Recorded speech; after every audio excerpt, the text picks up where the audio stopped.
E vem o Ituano pro campo de ataque. Vem embora o Ituano. Miqueias carrega a bola, fez a inversão lá na ponta para Salatiel. Dominou, limpou, fintou, cortou. Linda jogada, bateu cruzada, a bola foi desviada e é gol do Ituano! É gol, é gol, é gol!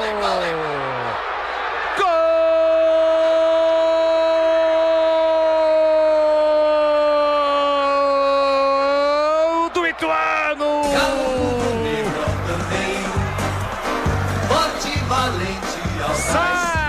Salatiel tem a 19 estampada na camisa.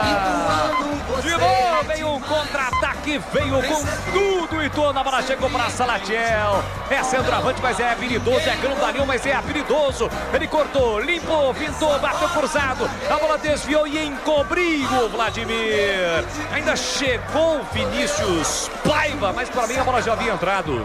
Comemorou o Salatiel, o Ituano de novo na frente. Após ter sofrido o gol de empate, teve forças para buscar o terceiro gol.